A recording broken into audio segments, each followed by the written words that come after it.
কেকার স্বাদ কাউনে সকলকে স্বাগতম। আশা করি তোমরা সবাই খুব ভালো আছো, আমরাও ভালো আছি।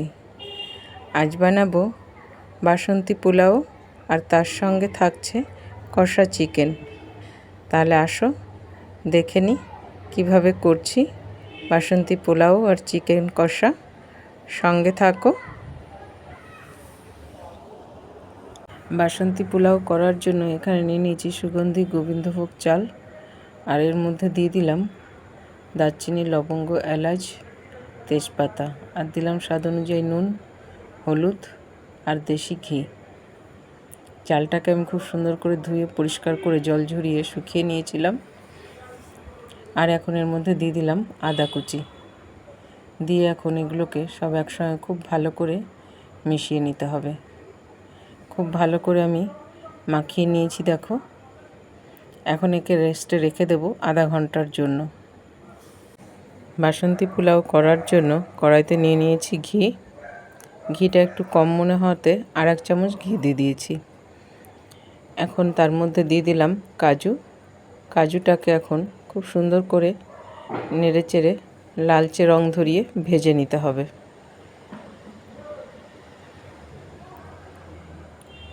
দেখো, খুব সুন্দর করে লালচে রং ধরে গেছে। এখন এর মধ্যে দিয়ে দেব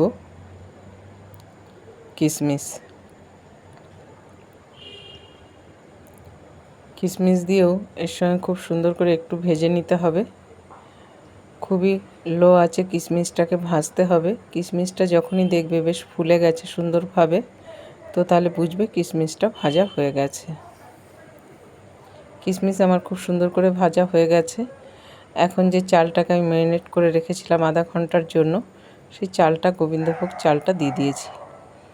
এখন খুব সুন্দর করে ঘিয়ের সঙ্গে এটাকে ভেজে নিতে হবে। প্রতিটা চালের জন্য ঘিয়ের কোট লেগে যায়, সেইভাবেই সুন্দর করে ভাজতে হবে। বেশ সুন্দর করে দেখো একটু ভেজে নিয়েছি। প্রতিটা চালের গায়ে ঘিয়ের কোট খুব ভালোভাবে লেগে গেছে।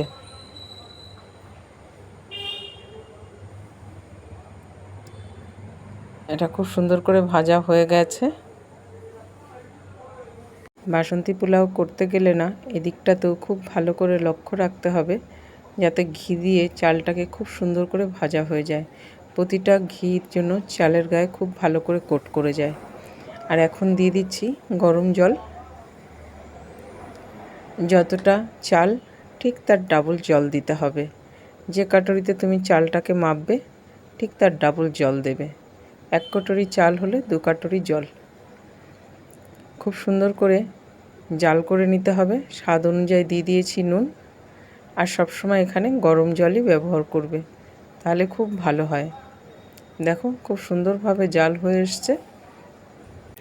পোলাওতে জলের মাপটাও ভীষণ গুরুত্বপূর্ণ। জলের মাপ ঠিক না হলে পোলাও কিন্তু কখনোই সুন্দর ঝরঝরে হবে না। আর যদি জলের মাপ তুমি ঠিকভাবে দাও, অবশ্যই ঝরঝরে হবে। আর এখন দিয়ে দিয়েছি কটা লঙ্কা চিড়ে, আর দিয়েছি চিনি। এখন এগুলো দিয়ে খুব সুন্দর করে নেড়ে চেড়ে নিতে হবে। আর এখন নেড়ে চেড়ে নিয়ে দিয়ে দেব ঢাকনা। গ্যাসটাকে একদম আমি স্লো করে দেব। আর ঢাকনা দিয়ে রেখেছিলাম 5 মিনিট মতন। এখন আবার এটাকে নেড়ে চেড়ে নেব। নেড়ে আবার এটাকে ঢাকা দিয়ে দেব। এইভাবেই পোলাওটাকে করতে হবে। আবার দিয়ে দিচ্ছি ঢাকনা। আবার কিছুক্ষণ পরে আমি ঢাকনাটাকে তুলে নিয়েছি। আবার সুন্দর করে এটাকে নেড়ে নেব। নিচের পোলাওগুলোকে উপরে আর উপরের পোলাওগুলোকে নিচে দিয়ে দেব, তাহলে সমানভাবে পোলাওটা ঝুরঝুরে হবে।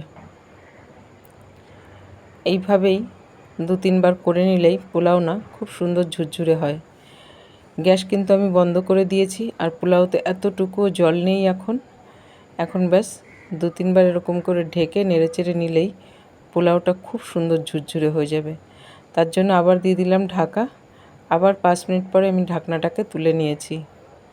দেখো এবার পোলাওটা কতটা ঝুরঝুরে হয়েছে, একদম সুন্দর খিলা খিলা হয়েছে পোলাওটা। আর একটু ঠান্ডা হলে আরও ঝুরঝুরে হয়ে যাবে পোলাওটা। পোলাও আমার ডান। পোলাওটা আজকে সার্ভ করব চিকেন কষার সঙ্গে। চিকেন কষা করার জন্য এখানে চিকেনটাকে খুব ভালো করে পরিষ্কার করে ধুয়ে নিয়েছি। আর এখন এর মধ্যে দিয়ে দিচ্ছি ঘরে কোটা গোলমরিচ আর আদা রসুনের পেস্ট, আর স্বাদ অনুযায়ী দিয়েছি নুন, আর দিয়ে দিলাম সর্ষের তেল, আর এখন দিয়ে দেবো একটু লেবুর রস। এখন এটাকে খুব সুন্দর করে মেখে রেখে দিতে হবে। খুব ভালো করে এটাকে ম্যারিনেট করে নেব।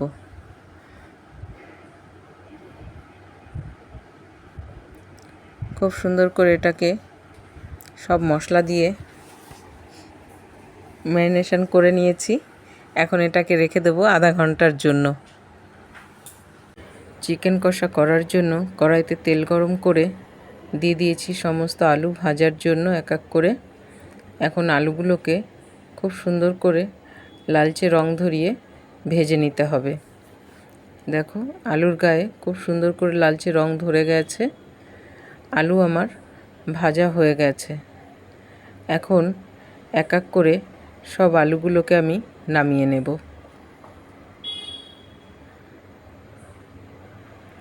আলুগুলো সব আমি নামিয়ে নিয়েছি। এখন আলু ভাজার তেলের মধ্যেই 1 চামচ দেশি ঘি দিয়ে দিলাম। আর এখন দিয়ে দেবো ফোড়নে দারচিনি, লবঙ্গ, এলাচ, গোলমরিচ, শুকনো লঙ্কা, তেজপাতা, জিরে আর মৌরি সব দিয়ে দিলাম ফোড়নে। ফোড়ন থেকে সুন্দর একটা গন্ধ বেরিয়ে এলে এখন এর মধ্যে দিয়ে দেবো পেঁয়াজ। পেঁয়াজটাকে খুব সুন্দর করে এর সঙ্গে ভেজে নেব। পেঁয়াজটা যাতে তাড়াতাড়ি সফট হয়ে যায় তার জন্য দিয়ে দিয়েছি নুন। নুন দিয়ে এখন ফোড়নের সঙ্গে পেঁয়াজটাকে খুব সুন্দর করে ভাজতে হবে। দেখো পেঁয়াজটা খুব সুন্দর করে ভাজা হয়ে গেছে। পেঁয়াজটা একদম সফট হয়ে কমেও গেছে। এখন এর মধ্যে দিয়ে দিচ্ছি আদা রসুনের পেস্ট।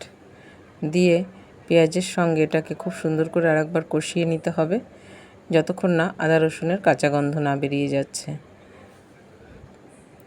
সুন্দর করে আদা রসুনের পেঁয়াজের সঙ্গে ভালো করে কষিয়ে নিয়েছি।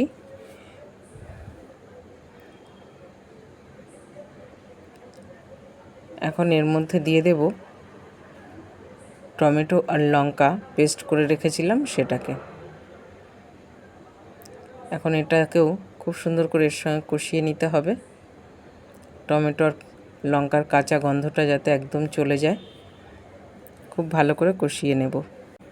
মশলাটা খুব সুন্দর করে কষানো হয়ে গেছে, মশলা থেকে তেল ছেড়ে দিয়েছে। এখন এর মধ্যে দিয়ে দিচ্ছি টমেটো কুচি। এখানে বড় সাইজের 2টো টমেটো কুচি দিয়েছি। টমেটো যাতে তাড়াতাড়ি সফট হয়ে যায় তার জন্য দিয়ে দিয়েছি নুন।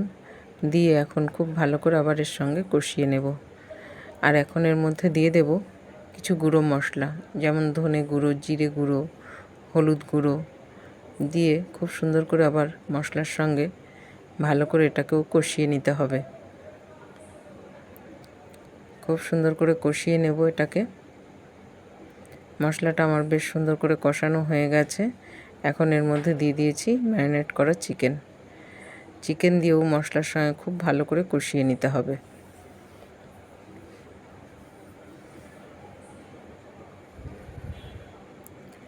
মশলার সঙ্গে চিকেনকে খুব ভালো করে মিশিয়ে নেব।